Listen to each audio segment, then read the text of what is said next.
Welcome to the Dead 3 Coaching and Leadership Development blog series. I'm your host, George Evian. We're going to jump right into it.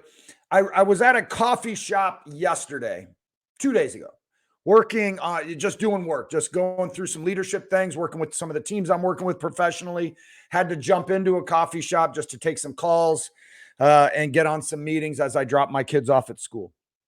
And this lady sat next to me in the table right next to me, and she came in with two books. She sat the two books down, and then she proceeded to do some work. And as I was working, I looked up and noticed these books. One I could not see, and the other one I recognized. The one I recognized was The 5 Dysfunctions of a Team. And then I did not see the book underneath that. So I asked her because I was interested. The 5 Dysfunctions of a Team is a great book. It's been many years since I've read it. I do have it upstairs on my bookshelves and all that. It is. I remember it being a great book, and there were a lot of lessons to it, and it is a book I should probably go back through. So I asked her. I just asked her. I was like, "Hey, that's a really good book." I don't remember exactly how I phrased it. I go, "What is the book underneath it?"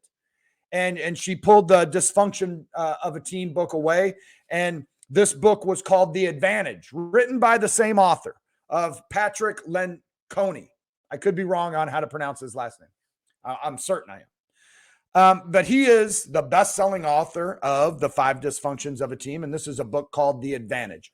She actually offered me the book. She was meeting a client there. She wasn't, that client wasn't showing up or was late or whatever it is, and those were gifts for her client. She is a consultant for this gentleman's, Patrick Lencioni's company. And I said no. And by the time, we talked a little bit, but by the time I was done talking with her, I had already purchased the book.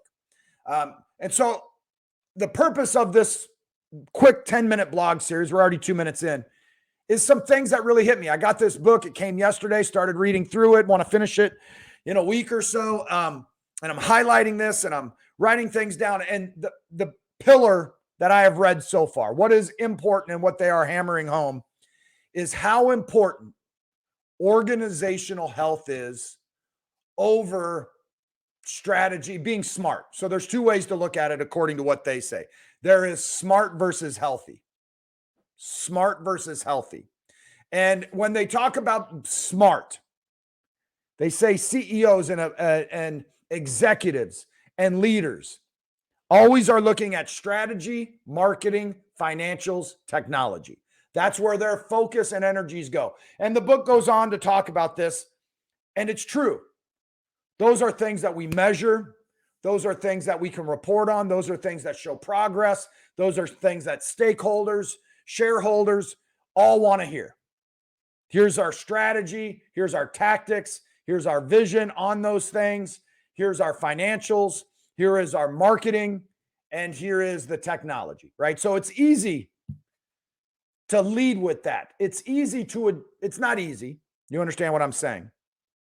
It's hard. But the author here talks about how that is important. Marketing, financials, technology, strategy. Those 4 pillars under SMART are important. And you do need to spend time there. This author also says that he's been consulting and he's gone to the best companies in the country, if not the world. And he says, I have yet to find a successful company that brings me in that doesn't have the smarts, the intelligence, the knowledge, the wherewithal to be a great company. He was like, where they lack and where they struggle and where they are needed and where they can really adjust the dials to go from good to great or great to best ever, like we've talked about, is on the health of the organization. So think about your team right now. Think about the people you are leading right now. Think about the organization you are developing right now. SMART, marketing, strategy, technology, finance. How much time do you spend there? And rightfully so, it needs time, it needs care, it needs attention, it needs feedback, it needs coaching, it needs all of that. I get it. But on the other side of the coin is organizational health. Think about these pillars there. So where SMART has the strategy, the marketing, the finance, and the technology, the health. Think about this. Minimal politics, minimal confusion, high morale, high productivity, and low turnover. 5 of them. Minimal politics, minimal confusion, high morale, high productivity, and low turnover. That's what a healthy organization is. So how much do you spend? There was this author, Patrick Lencioni. He mentions that he was consulting with a really good company. He didn't mention the company. I don't remember. I don't believe. And what he said was they were doing a seminar where they were talking, discussing, having strategies and visions around organizational health. And they had speakers and they had, workshops, and they had all of this going on. And I'm flipping to my book here to make sure I get this right. And the author is sitting next to the CEO. And he says, why in the world don't any of your competitors do this? Why don't they do this? Why aren't they focused on it? Why isn't it a priority? Why don't they believe in it? Why are they focused on just being smart, but not also focused and locked in on organizational health, politics, morale, low turnover, those things that we just talked about? And he said, almost sadly, the book says, I honestly believe that they think this is beneath them. The book goes on to talk about how focusing on organizational health ends up being workshops and getaways and, falls where you fall into people, trust falls or whatever they're called, right? And people find that hokey. I'm telling you, I do. I find that stuff hokey. We're going to sit there and we're going to have you fall backwards and you're going to trust your team, trust fall, and we're going to catch you and everything's going to, all that, and having workshops and whispers and I'm drawing on your back and tell me a secret about like all that. Like, I'm not into that. I'm into building empowered, high performing, high octane, high velocity, high vision, high accountability teams that go out, to quote my brother, I just like to go out and kick ass. And building teams around that and building empowered teams.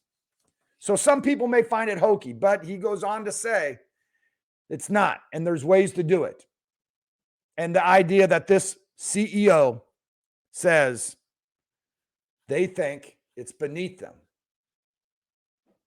So how much time are you spending on this? Let me read you this passage as well from the book. And I read this to some people where I work today, today, right? That I read this to them. A good way to recognize health is to look for the signs that indicate an organization has it. These include minimal politics, minimal confusion, high degree of morale, high degree of productivity, and very low turnover amongst his employees. And those are the pillars that we just mentioned. He goes on to tell a story about the old I Love Lucy show. Some of you may be too young to remember that. I remember the show, and I remember watching it growing up, and I remember my mom watching it a lot. Lucy is the wife, and her husband comes home, and Lucy is on the ground in the living room with the lights on, and he says, "What are you doing?" And she says, "I lost my earrings." And he responds back, "Where did you lose them?" "I lost them in the bedroom." And then he looks confused and says, "Well, then why are you looking for them in the living room if you lost them in the bedroom?" And she says, "It's just brighter out here. It's just brighter out here." Most leaders prefer to look for answers where the light is better, where they are more comfortable, where there's less confrontation, where they know what they're doing, where they can get numbers and analytics and metrics and all that. I get it. I run numbers all day long, and I coach teams based off numbers. I find problems within numbers. But can we also lead our teams and build our organization where there's minimal politics, minimal confusion, high morale, high productivity, and low turnover? Let's look where we're lost. And let's not look for earrings just in the living room because it's brighter there. We know they're not there. We know it's over here. We know we need to fix this. We know we need to give attention here. Do it. I'm telling you, I am driven by empowered teams, which I think build to less politics, less confusion, high morale, high productivity, and people not leaving. How many people leave your organization?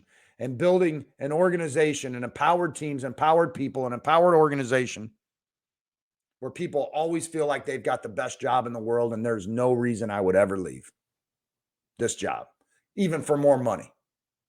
I get to work with these people in this environment, with this culture, with these products, with this business line, and there's no place I'd rather be.